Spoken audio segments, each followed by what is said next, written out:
আমিও সংগ্ৰামী হয় গতিকে সংগ্ৰামী এজন মানুহ হিচাপে জাতি হিচাপে বিল আনা হোৱা নাই ইয়াত কোনো প্ৰস্তাৱো লোৱা হোৱা নাই এইটো ভাৰত চৰকাৰক পঠাই দিয়া হ'ব আমি আহ্বান জনাইছো যিসকলে আন্দোলন কৰিছে তেওঁলোকলৈ আমি আহ্বান জনাইছো আপোনালোকে আগতে সত্যটো জানি লওক ভি মানে মই ভুৱা বুলি ক'ব খুজিছোঁ কাৰণ যিটো ভাৰতৰ সংবিধানত নাই সেই তেনেকুৱা ধৰণৰ এটা ভেলি উলিয়াই দিছে ইয়াতে যিটো ভাৰতৰ সংবিধানত আছে এছ টি হিলছ আৰু এছ টি প্লেইনছ এটা নতুনকৈ এটা গ্ৰুপ দিছে আৰু আশা প্ৰকাশ কৰিছে যে কেন্দ্ৰীয় চৰকাৰে কথাটো বিবেচনা কৰিব আৰু এই ৰিপৰ্টটো কৈছে যে এই ৰিপৰ্টটো এটা ইণ্টাৰিম ৰিপৰ্ট এই ৰিপৰ্টটো এটা অস্থায়ী ৰিপৰ্ট এইটো শেষ সিদ্ধান্ত নহয় ইয়াত কি কৈছে যে Ahom Chutia three tribes and Adivasi communities recommended for inclusion in the list of scheduled tribes through a process of consensus ভিৰ ভিতৰতো three tribe আৰু আদিবাসী মানুহবিলাকক কাকা খুমাব এইবিলাক সম্পৰ্কে কোনো সিদ্ধান্ত লোৱা নাই এতিয়া এছ টি পি ৰূপে প্ৰস্তাৱ কৰিছে মৰাণক মটকক কোচ ৰাজবংশী গোৱালপাৰাৰ আৰু এছ টি ভি ৰূপে প্ৰস্তাৱ কৰিছে আপোনাৰ আহোম চুতীয়া three tribes আৰু কোচ ৰাজবংশী এক্সক্লুডিং গোৱালপাৰা ডিষ্ট্ৰিক্ট তাৰ পাছত তেওঁলোকৰ কাৰণে কি দিব বুলি কৈছে তেওঁলোকৰ কাৰণে কৈছে যে এছ টিবিলাকে পাই থকা যিকেইটা সংৰক্ষণ যেনেকৈ ধৰক কোকৰাঝাৰৰ চিটটো পাৰ্লিয়ামেণ্টত সংৰক্ষণ আৰু আপোনাৰ কি কয় ডিফুৰ চিটটো সংৰক্ষিত এছ টিৰ কাৰণে এই চিটবিলাক সদায় মানে এছ টি পি আৰু বি টি এ ডিৰ অকল এছ টি এতিয়া থকাবিলাকক অৰ্থাৎ বড়োসকল আৰু বি টি এ ডিত থকা যিসকল এতিয়া ট্ৰাইবেল নতুনকৈ হোৱা নহয় তেওঁলোকৰ কাৰণে সদায় সংৰক্ষণ হৈ থাকিব কেৱল মাত্ৰ ইয়াত আশা প্ৰকাশ কৰিছে যে যদিহে এছ টিৰ জনসংখ্যা বাঢ়ি যায় যদি কেন্দ্ৰীয় চৰকাৰে গ্ৰহণ কৰে যে ভিটোকো যদি গ্ৰহণ কৰে তেতিয়া এছ টিৰ পৰিমাণ বাঢ়িব আৰু এছ টিৰ পৰিমাণ বাঢ়িলে হয়তো এটা দুটা চিট এটামান চিট হয়তো তেতিয়াহ'লে পাৰ্লিয়ামেণ্টত ওলাব পাৰে সেই চিটটো তেতিয়া নতুনকৈ সংৰক্ষিত হ'ব গতিকে এইটো এটা একদম ভেগ কথা যাক আমি টুপি বুলি কওঁ কমপ্লিট টুপি আনহাতে বিধানসভাৰ ক্ষেত্ৰতো কৈছে যে বিধানসভাত যিমানবিলাক এছ টিৰ কাৰণে সংৰক্ষিত আসন তাত নতুন এছ টিবিলাক সোমাব নোৱাৰে যিবিলাকক কৈছে এছ টি ভি এজনো এছ টি তাত সোমাব নোৱাৰে আশা প্ৰকাশ কৰিছে যে বিধানসভাৰ আসনৰ ক্ষেত্ৰত যদিহে এই যে এছ টি ভিটো সোমোৱাৰ কাৰণে ট্ৰাইবেলৰ সংখ্যা যদি বাঢ়ে তেতিয়া অট'মেটিকেলি যদি চিট বাঢ়ি যায় তেতিয়াহ'লে বাঢ়ি যোৱা চিটৰ ক্ষেত্ৰত এছ টি ভি সোমাব পাৰে এছ টি পি ৰূপে প্ৰস্তাৱ কৰিছে মৰাণক মটকক কোচ ৰাজবংশী গোৱালপাৰা আৰু এছ টি ভি ৰূপে প্ৰস্তাৱ কৰিছে আপোনাৰ আহোম চুতীয়া three tribes আৰু কোচ ৰাজবংশী এক্সক্লুডিং গোৱালপাৰা ডিষ্ট্ৰিক্ট তাৰ পাছত তেওঁলোকৰ কাৰণে কি দিব বুলি কৈছে তেওঁলোকৰ কাৰণে কৈছে যে এছ টিবিলাকে পাই থকা যিকেইটা সংৰক্ষণ যেনেকৈ ধৰক কোকৰাঝাৰৰ চিটটো পাৰ্লিয়ামেণ্টত সংৰক্ষণ আৰু আপোনাৰ কি কয় ডিফুৰ চিটটো সংৰক্ষিত এছ টিৰ কাৰণে এই চিটবিলাক সদায় মানে এছ টি পি আৰু বি টি এ ডিৰ অকল এছ টি এতিয়া থকাবিলাকক অৰ্থাৎ বড়োসকল আৰু বি টি এ ডিত থকা যিসকল এতিয়া ট্ৰাইবেল নতুনকৈ হোৱা নহয় তেওঁলোকৰ কাৰণে সদায় সংৰক্ষণ হৈ থাকিব কেৱল মাত্ৰ ইয়াত আশা প্ৰকাশ কৰিছে যে যদিহে এছ টিৰ জনসংখ্যা বাঢ়ি যায় যদি কেন্দ্ৰীয় চৰকাৰে গ্ৰহণ কৰে যে ভিটোকো যদি গ্ৰহণ কৰে এতিয়া এছ টিৰ পৰিমাণ বাঢ়িব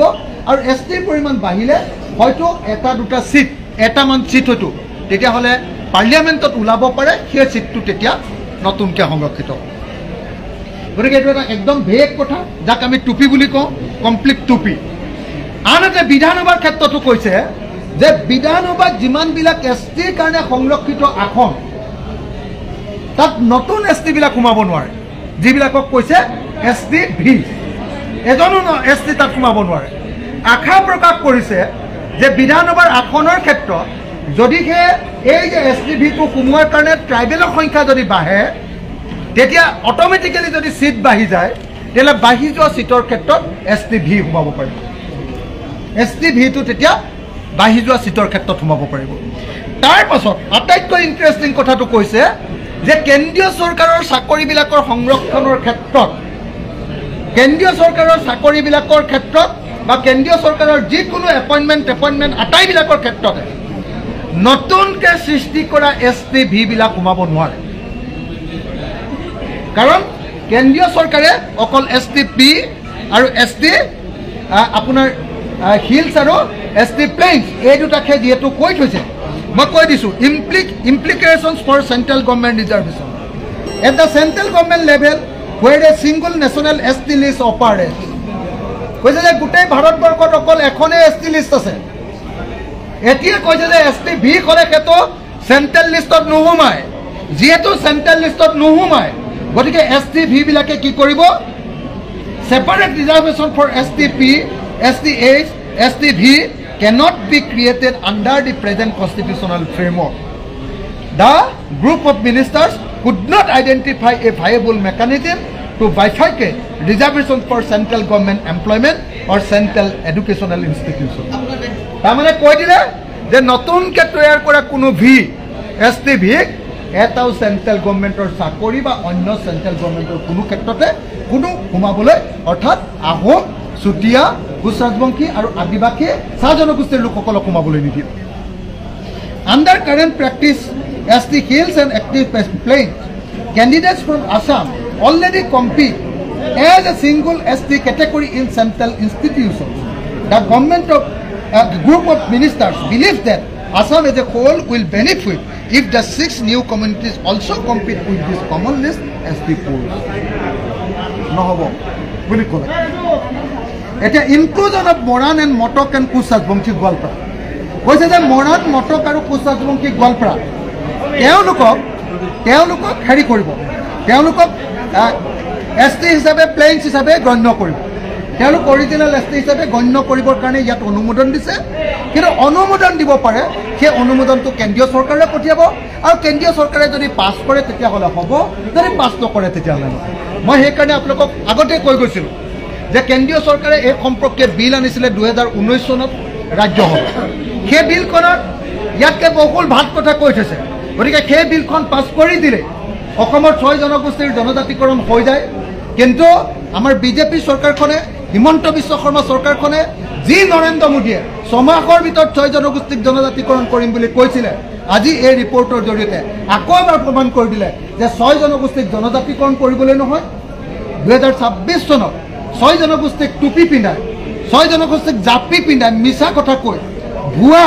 STৰ কথা কৈ তেওঁ নিৰ্বাচনত ভোট ল'বৰ কাৰণে কেৱল এই ৰিপৰ্ট দিছে। গতিকে মই এই মুহূৰ্তত আজি দেখিছিলে যে বিধানসভাত বাৰম্বাৰ কৈছিলোঁ যে এই বিষয়ৰ ওপৰত আলোচনা হ'ব লাগিব। চব পলাইছে, বিজেপিবিলাক চব পলাইছে, অধ্যক্ষই মানি নল'লে, চব পলাইছে। যদি এখন ভাল ৰিপৰ্ট দিলেহেঁতেন তেতিয়াহ'লে কিয় তেওঁলোকে আজি আলোচনা নকৰিলেহেঁতেন? এইটো 2 নম্বৰী ভুৱা ৰিপৰ্ট দিছে কাৰণে চব মন্ত্ৰী MLA বিলাক পলাইছে। হিমন্ত বিশ্ব শৰ্মা যদি চাহ বাগানৰ মাটিৰ ক্ষেত্ৰত যদি তেওঁ ইমান উল্লেখ কৰিব পাৰে, 6 জনগোষ্ঠীৰ জনজাতিকৰণৰ ক্ষেত্ৰতো তেওঁ জপিয়াই থাকিব লাগিছিলে, কিয় আজি পলাই দিলে? তাৰ কাৰণটো হ'ল তেওঁলোকে জনজাতিকৰণ দিয়া নাই, ভুৱা কৰিছে। গতিকে এইটো কথা মই স্পষ্ট কৰি দিছোঁ। আৰু শেষত মই আৰু এটা কথা কওঁ, কোকৰাঝাৰৰ যি ঘটনা ঘটিছে, কোকৰাঝাৰৰ BTC এছেম্বলিৰ ভিতৰলৈ সোমাই ছাত্ৰ ছাত্ৰীসকলে যি প্ৰতিবাদ কৰিছে, ইয়াৰ কাৰণে জগৰীয়া সম্পূৰ্ণৰূপে বিজেপি চৰকাৰ। এফালেদি এক্সিষ্টিং ট্ৰাইবেলবিলাকক উচতাই দিছে, আনফালেদি নতুনকৈ হ'বলগীয়া ট্ৰাইবেলবিলাককো উচতাই দিছে বিজেপি চৰকাৰে। দুইফালে উচতাই লৈ এতিয়া বম্বে পাই গৈছে মুখ্যমন্ত্ৰীয়ে, পলাই দিছে অসমৰ পৰা। আৰু অসমত থকা জনজাতি আৰু অজনজাতি, নতুনকৈ হ'বলগীয়া জনজাতিৰ মাজত সংঘৰ্ষ লগাবৰ কাৰণে এটা ৰাস্তা খুলি দিছে। যদি অসমত এই ভুৱা ৰিকমেণ্ডেশ্যনটোৰ কাৰণে অসমত যদি কিবা সংঘৰ্ষ হয়, সংঘাত হয়, তাৰ কাৰণে সম্পূৰ্ণৰূপে বিজেপিৰ মুখ্যমন্ত্ৰী হিমন্ত বিশ্ব শৰ্মা, ডাক্তৰ ৰণোজ পেগু আৰু নৰেন্দ্ৰ মোদীয়ে জগৰীয়া হ'ব বুলি মই ঘোষণা কৰিছোঁ। Thank you. এয়া আছিল অখিল গগৈ। আমি আপোনালোকক দেখুৱাই আছিলোঁ যে অখিল গগৈয়ে যিখন মন্ত্ৰীগোটৰ প্ৰতিবেদন, সেই প্ৰতিবেদন সন্দৰ্ভত তেওঁ নিজৰ মন্তব্য আগবঢ়াই গৈছে আৰু তেওঁ কৈছে যে ST-V আচলতে ST ভেলী নহয়, সেয়া ST ভুৱা বুলি তেওঁ ক'ব খোজে সম্পূৰ্ণ বিষয়টো। আৰু ইতিমধ্যে দাখিল হৈছে অসম বিধানসভাত মন্ত্ৰীগোটৰ প্ৰতিবেদন, যিখন প্ৰতিবেদনৰ কাৰণে সকলো অপেক্ষাত আছিল। কিন্তু সেই প্ৰতিবেদনত যিকেইটা ৰিকমেণ্ডেশ্যন আছে তাকে লৈ সন্তুষ্ট নহয় বিৰোধী বিধায়কসকল, একেবাৰে সন্তুষ্ট নহয়। আৰু সেয়া এক ভুৱা প্ৰতিবেদন বুলি উল্লেখ কৰিব খুজিছে। এই মুহূৰ্তত আমি দেখুৱাইছোঁ BPF-ৰ বিধায়ক দুৰ্গাদাস দুৱে তেওঁ মন্তব্য আগবঢ়াইছে, সেই মন্তব্য আমি শুনাম আপোনালোকক। আনকি কেবিনেটত আমি জানিব পৰা মতে, যেহেতু কেবিনেটতো আমাৰ এগৰাকী সদস্য অন্তৰ্ভুক্ত আছে, কেবিনেটতো এই বিষয়টো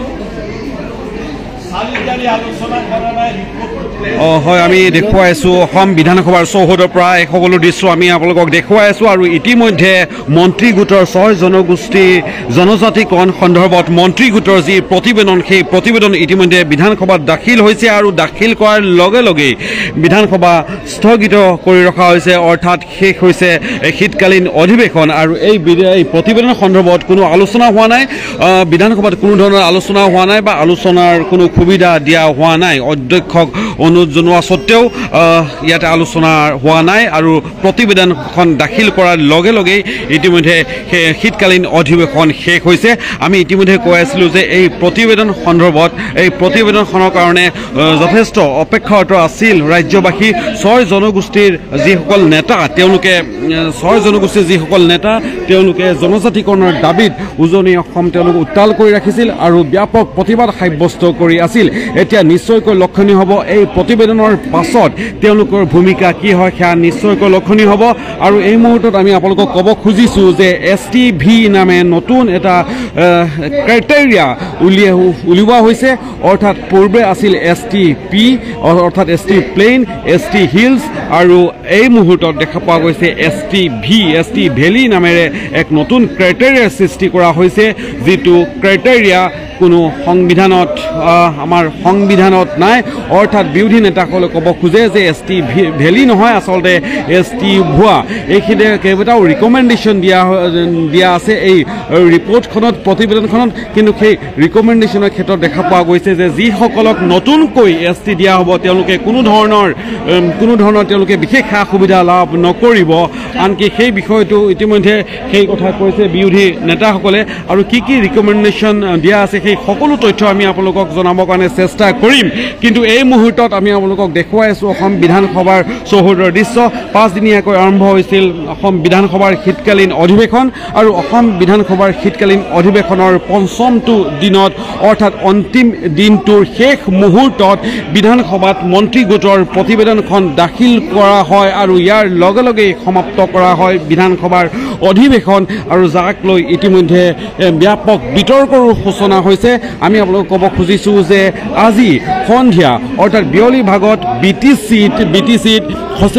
BTCৰ সচিবালয়ত কোকৰাঝাৰত ব্যাপক আন্দোলনৰ সূচনা হৈছিল বহু প্ৰতিবাদকাৰী সচিবালয়ত সোমাই তেওঁলোকে লণ্ডভণ্ড চলাইছিল অৰ্থাৎ এফালে BTCত দেখা পোৱা গৈছে 6 জনগোষ্ঠীৰ জনজাতিকৰণৰ বিৰুদ্ধে ব্যাপক আন্দোলন আনহাতে উজনি অসমত দেখা পোৱা গৈছে যে 6 জনগোষ্ঠীৰ জনজাতিকৰণৰ দাবীতহে ব্যাপক আন্দোলনৰ সূচনা হৈছে আৰু যাক লৈ ইতিমধ্যে 26ৰ নিৰ্বাচনৰ পূৰ্বে এই সমগ্ৰ বিষয়টো যে এক ৰাজনৈতিক ইস্যুত পৰিণত হ'ব সেয়া এক প্ৰকাৰ নিশ্চিত হলঠেকত চৰকাৰে STP অৰ্থাৎ যি প্ৰতিবাদ হৈ আছিল উজনি অসমৰ 6 জনগোষ্ঠীৰ সেই প্ৰতিবাদৰ প্ৰতি সম্পূৰ্ণ সমৰ্থন থকা বুলি চৰকাৰে কৈ আছিল আৰু বিজেপিও কৈ আছিল যে আমাৰ বহুসকল সদস্য এই প্ৰতিবাদত তেওঁলোকে অংশগ্ৰহণ কৰিছে আনহাতে দেখা পোৱা গৈছে যে আজি BTCত 6 জনগোষ্ঠীৰ জনজাতিকৰণৰ বিৰুদ্ধে ব্যাপক আন্দোলনৰ সূচনা হৈছে অসমত কাহানিও কেতিয়াও যি নঘটা ঘটনা সংঘটিত হৈছে BTCত কোকৰাঝাৰত সচিবালয়ত BTCৰ সচিবালয়ত প্ৰৱেশ কৰি লণ্ডভণ্ড কৰিছে একাংশ প্ৰতিবাদকাৰীয়ে গতিকে পৰৱৰ্তী সময়ত নিশ্চয়কৈ লক্ষণীয় হ'ব প্ৰশ্ন উত্থাপন হৈছে কাৰ বাবে এই হিংসাত্মক ঘটনা সংঘটিত হৈছে BTCত আৰু তাৰ বাবে দায়ী কোনে ল'ব সেই দায়িত্ব অখিল গগৈ ইতিমধ্যে কৈছে যদি পুনৰ কোনো ধৰণৰ অপ্ৰীতিকৰ ঘটনা সংঘটিত হয় তেতিয়াহ'লে তাৰ বাবে দৰকাৰ হ'ব বিজেপি চৰকাৰ মুখ্যমন্ত্ৰী হিমন্ত বিশ্ব শৰ্মা দায়ী হ'ব বুলি ইতিমধ্যে অখিল গগৈয়ে সেয়া অভিযোগ কৰি গৈছে আৰু ইতিমধ্যে কি ৰিকমেণ্ডেশ্যন দিয়া হৈছে এই মন্ত্ৰী গোটৰ প্ৰতিবেদনত সেই সকলো তথ্য আমি আপোনালোকক জনাবৰ কাৰণে চেষ্টা কৰি আছোঁ আৰু যিহেতু শীতকালীন অধিৱেশন 5 দিনীয়াকৈ আৰম্ভ হৈছিল আৰু এই শীতকালীন অধিৱেশনৰ প্ৰথম দিনটোতে অৰ্থাৎ 25 নৱেম্বৰত এই মন্ত্ৰী গোটৰ প্ৰতিবেদন দাখিল কৰাৰ কথা আছিল কিন্তু তেতিয়া দাখিল কৰা হোৱা নাই তাৰ পৰৱৰ্তী সময়ত 27 নৱেম্বৰত মন্ত্ৰী গোটৰ প্ৰতিবেদন দাখিল কৰাৰ কথা আছিল কিন্তু তেতিয়াও দাখিল কৰা হোৱা নাই আৰু অৱশেষত 29 নৱেম্বৰ অৰ্থাৎ আজিৰ দিনটোত তথা অন্তিম দিনটোত মন্ত্ৰী গোটৰ যি প্ৰতিবেদন সেয়া দাখিল কৰা হৈছে যদিও একেবাৰে অন্তিম মুহূৰ্তত দাখিল কৰা হৈছে আৰু দাখিল কৰাৰ লগে লগে বিধানসভা ভংগ কৰা হৈছে অৰ্থাৎ স্থগিত ৰখা হৈছে আৰু শীতকালীন অধিৱেশন সমাপ্ত হৈছে মন্ত্ৰী গোটৰ প্ৰতিবেদনক লৈ এতিয়া প্ৰতিবেদন দাখিল কৰাৰ লগে লগে ব্যাপক বিতৰ্কৰ সূচনা হৈছে কি ৰিকমেণ্ডেশ্যন কি পৰামৰ্শ আগবঢ়াইছে চৰকাৰে ইতিমধ্যে 6 জনগোষ্ঠীৰ জনজাতিকৰণ সন্দৰ্ভত যিখন বিল সেই বিলখন ৰাজ্যসভাত এতিয়াও সজীৱ হৈ আছে ৰাজ্যসভাত সেই বিলখন পাৰিত হ'লেই 6 জনগোষ্ঠীৰ জনজাতিকৰণ হৈ যায় কিন্তু দেখা পোৱা গৈছে তথাপিও ৰাজ্য চৰকাৰে এই বিলখন লৈ ৰাজ্য চৰকাৰে এই সমগ্ৰ 6 জনগোষ্ঠীৰ জনজাতিকৰণ লৈ হুঁকা পিছলা নীতি অৱলম্বন কৰি আছে আৰু ৰাজ্য চৰকাৰে কৈ আছিল যে আৰু এই সন্দৰ্ভত ৰাজ্য চৰকাৰে মন্ত্ৰী গোটৰ যি প্ৰতিবেদনখন তেওঁলোকে বিচাৰিছিল আৰু মন্ত্ৰী গোটৰ প্ৰতিবেদন আজি বিধানসভাত দাখিল কৰা হয় আৰু বিধানসভাত দাখিল কৰাৰ লগে লগে মন্ত্ৰী গোটৰ প্ৰতিবেদনখন দাখিল কৰাৰ লগে লগে পুনৰ ৰাজ্যত এক নতুন বিতৰ্কৰ সূচনা হয় এতিয়া নিশ্চয়কৈ লক্ষণীয় হ'ব উজনি অসমত যি 6 জনগোষ্ঠীৰ জনজাতিকৰণ কৰাৰ দাবী যিসকল নেতাই আন্দোলন কৰি আছিল যিসকল লোকে আন্দোলন কৰি আছিল তেওঁলোক এই প্ৰতিবেদনখনক লৈ তেওঁলোক সন্তুষ্ট হয় নে তেওঁলোকে পূৰ্বে ঘোষণা কৰা অনুসৰি ৰাজ্যত আন্দোলন চলাই গৈ থাকে যিহেতু 6 জনগোষ্ঠীৰ জনজাতিকৰণ চাওক এই ইস্যুটো এটা আৱেগিক এটা ইস্যু যিসকলে বিচাৰিছে আৰু যিসকলে প্ৰেজেণ্ট যিসকল ST আছে সেইকাৰণে আগৰ পৰাই আমি কৈ আহিছোঁ যে সংযম হ'ব লাগে বিচৰাসকলেও আৰু যিসকলে প্ৰেজেণ্ট বৰ্তমানৰ যি ST আছে তেওঁলোকেও যেনে তেনে মন্তব্য দিয়াটো উচিত নহয় আমি সেইকাৰণে কৈছোঁ সকলোৱে সংযম হ'ব লাগে যে আজি মাত্ৰ ইয়াত লেহে কৰা হৈছে ইয়াত কোনো বিল অনা হোৱা নাই ইয়াত কোনো প্ৰস্তাৱ লোৱা হোৱা নাই এইটো ভাৰত চৰকাৰক পঠাই দিয়া হ'ব আৰু পৰ্যায়ক্ৰমে RGI নেশ্যনেল ST/SC কমিশ্যনত যাব ইয়াৰ পিছত পাৰ্লামেণ্টত আহিব ভাৰত চৰকাৰেও নিশ্চয় বিবেচনা কৰিব কেনেকৈ এই সমস্যাটো সমাধান কৰা যায় ধন্যবাদ ইয়াত কোনো ডিছকাশ্যন নাই ইয়াত কোনো বিলো অনা হোৱা নাই অকল ইয়াত মন্ত্ৰীৰ যি ছাব কমিটি আছিলে এই ছাব কমিটিয়ে তেওঁলোকৰ যিটো ৰিপৰ্ট সেই ৰিপৰ্টটো লে কৰিছে এইটো ভাৰত চৰকাৰলৈ পঠিয়াই দিয়া হ'ব ভাৰত চৰকাৰৰ RGIয়ে চাব ST/SC কমিশ্যনে চাব ইয়াৰ ওপৰত পিছত চৰ্চা কৰিবলৈ বহুত আৰু ইয়াত সুবিধা আছে যিসকলে দাবী জনাই আহিছিলে তেওঁলোকে কৈছিল যে বৰ্তমান ST সকলৰ কোনো ক্ষতি নোহোৱাকৈ ST দিব লাগে বুলি তো আমিও সেইটোৱে কৈ আহিছোঁ আমাৰ ফালৰ পৰাও বৰ্তমানৰ প্ৰেজেণ্ট যিসকল ST আছে তেওঁলোকৰ একো ক্ষতি নোহোৱাকৈ বাস্তৱসন্মত এটা পদক্ষেপ যাতে অসম চৰকাৰ আৰু ভাৰত চৰকাৰে লয় সেইটোৱে আমাৰ আগৰ পৰাই ষ্টেণ্ড আছিলে এতিয়াও আমি সেইটোৱে কৈছোঁ বৰ্তমানৰ যাতে কোনো ST বিলাক নহয় তেনেধৰণৰ এটা ব্যৱস্থা অসম চৰকাৰ বা ভাৰত চৰকাৰে ল'ব লাগে আজি যিটো পৰিৱেশ হ'ল DDC ছেক্ৰেটাৰীয়ে ভাঙি বন্ধ কৰা হৈছে প্ৰতিবেদন আছে মন্ত্ৰী গোটৰ প্ৰতিবেদনৰ প্ৰতি আপোনাৰ সমৰ্থন আছে নে সমৰ্থন নাই চাওক আমি সেইটোৱে কৈছোঁ জাষ্ট লে কৰিছে চাবও পোৱা নাই জাষ্ট মাত্ৰ ইয়াত লে কৰিছে চৰ্চাও হোৱা নাই এইটো যিহেতু বিলো নহয় এটা ছাব কমিটি গঠন কৰি দিয়া হৈছিলে আৰু সেই ছাব কমিটিয়ে মাত্ৰ আজি সদনত লে কৰিছে চাওক এনেকুৱা নহয় দীৰ্ঘদিনীয়া এইটো এটা সমস্যা আৰু এই সমস্যাটো সমাধান কৰিবৰ কাৰণে অসম চৰকাৰেও এটা চেষ্টা চলাই আছে তো ইয়াত আমি সকলোৱে ভালদৰে আলোচনা বিলোচনা কৰিব লাগিব দাবী কৰা সকলো আৰু প্ৰেজেণ্ট যিসকল ST সকলোকে বিশ্বাসত লৈ পেলাই যাতে অসম চৰকাৰ আৰু ভাৰত চৰকাৰে এটা বিকৃত ব্যৱস্থা উপযুক্ত ব্যৱস্থা বাস্তৱসন্মত এটা পদক্ষেপ যাতে লয় তাৰ কাৰণে আমি সংগ্ৰামী হয় গতিকে সংগ্ৰামী এজন মানুহ হিচাপে জাতি হিচাপে অন্যান্য সংগ্ৰামী জাতি সংগঠনৰ তেওঁলোকৰ মনৰ কথা আৱেগ অনুভূতি আমি বুজি পাওঁ প্ৰত্যেকটো জাতি জনগোষ্ঠী নিজৰ উত্তৰণৰ কাৰণে নিজৰ উন্নয়নৰ কাৰণে নিজৰ অস্তিত্বৰ কাৰণে নিজৰ তেওঁলোকৰ পৰিচয়ৰ কাৰণে সংগ্ৰাম কৰে আৰু এই সংগ্ৰামৰ ফলাফল পাবৰ কাৰণে যেনেকুৱা ধৰণৰ আজি অসমৰ 6টা জনগোষ্ঠীৰ পৰা তেওঁলোকে আজি মানে সংগ্ৰাম কৰিছে মোৰ ইয়াত ক'ব লগা একো নাই ভাৰত চৰকাৰ অসম চৰকাৰে বিবেচনা কৰিব তেখেতসকলৰ দাবী দাৱা কি ফৰ্মুলাৰে মানে পূৰণ কৰিবৰ কাৰণে তেওঁলোকে ব্যৱস্থা কৰিব সেইটো তেওঁলোকে চিন্তা কৰিব আমাৰ কথাটো হ'ল যে আমি কোনো জাতিৰ কোনো সংগ্ৰামৰ বিৰোধিতা নকৰোঁ কোনো জাতিৰ অধিকাৰৰ ন্যায়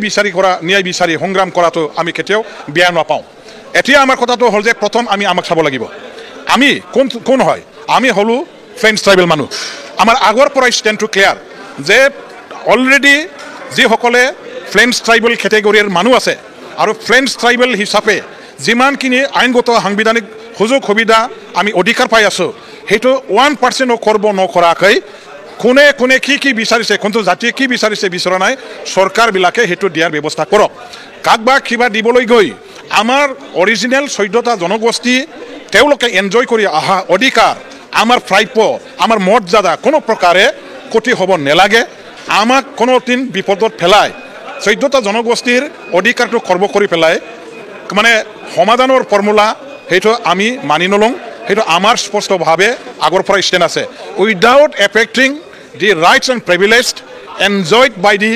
original 14 communities of tribal community government should think for another formula so that the demands of the other communities can be easily solved hetu tekethokole teul chinta chorcha koribo etu amar bikoy nohoy amar kotha hol je etia amar majot bhul bujabuji hobo nelage amar jiblak dol সংগঠন আছে তেওঁলোকে ভুল বুজাবুজি কৰিব নেলাগে যে হ'ব নেলাগে যে আজি কি হল बे अफिसजों खुनु लोब्बायानो गैया सोरबा हाग्रामाया एसटि होनो हाया बा हेमन्तआ एसटि होनो हाया बेखौ लानानै इसिबां गावजों गाव हांगामा खालामलायनानै बेबायदि मा होनो सरकारि प्रपर्टिखौ लुकसान खालामनो नागिरनाया बे जोंनि माबायाव बेबहारा थिग जायाखै बेफोरखौ एकदम बुजिनांगोन ओमफ्राय स्टप खालामनांगोन बेफोरबायदि जोङो सम्पतिखौ आरजिनो थाखाय बे सेक्रेटारियेट अफिसा बहुत मानसिफोरनि बलिदानजोंसो जानानै फैनाय बेखौ जुदि खहा खालायोबा रायजो राजाया खिन्थु रावखौबो कनसिडार होनाय नङा बेखौ बुजिनानै था जुदि प्रटेस्ट खालायनोबा मोजाङै पिसफुली प्रटेस्ट खालाय खिन्थु सरकारि माबाखौ अफिसफोरखौ खहा दाखालाम सरकारि प्रपर्टिखौ खहा दाखालाम आं बेखौनो फंनैसो बुंनो सानबाय गासिबो स्टुडेन्ट जोंनि गथ' गथायफ्रा मोजाङै बुजिलाय मोजाङै सान बेफोर गासिबो नायनानै नुयोब्ला पलिटिकल एंगेल बायदिसो नुलांगासिनो दङ बेबायदि लामाजों आगान सुरनो नाङा जोंनि फरायसुला फरायसुलिफ्रा जोङो मायाव जों फकास खालायनांगौ डक्टर इन्जिनियार मोजां जोङो लाइनाव थांनो नाजानांगौ